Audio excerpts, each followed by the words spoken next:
শনিবার আরবিতে হবে ইয়াউমুস সাবতি। রবিবার আরবিতে বলা হয় ইয়াউমুল আহাদি। বিসমিল্লাহির রহমানির রহিম। আসসালামু আলাইকুম। সবাই কেমন আছেন? ভয়েস অফ কোরআনে আপনাদের সবাইকে স্বাগত। আসুন আমরা আরবি 7 দিনের নাম শিখি। তো এখানে আছে বাংলা, আরবি, এই লাইনটা আছে বাংলা, এই লাইনটা আছে আরবি, এই লাইনটা আরবির উচ্চারণ, এই লাইনটা বাংলার উচ্চারণ, এই লাইনটা আবার আরবির উচ্চারণ, এখানে আরবির বাংলা উচ্চারণ। তা আসুন শেখা যাক। শনিবার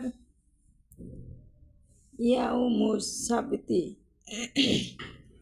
রবিবার ইয়াউমুল আহাদি, সোমবার ইয়াউমুল ইসনাইনি, মঙ্গলবার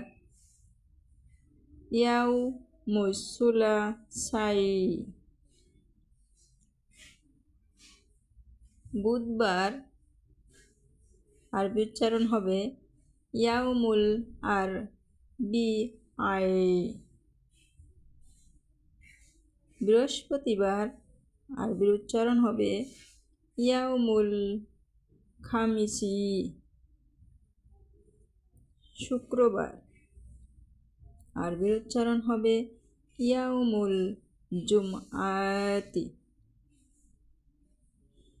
তো আমার ভিডিওটি যদি আপনাদের ভালো লেগে থাকে তো আমার পাশে থাকবেন, আমার সঙ্গে থাকবেন।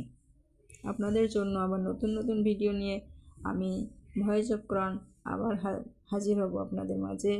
তো সবাই ভালো থাকবেন, সুস্থ থাকবেন। আসসালামু আলাইকুম।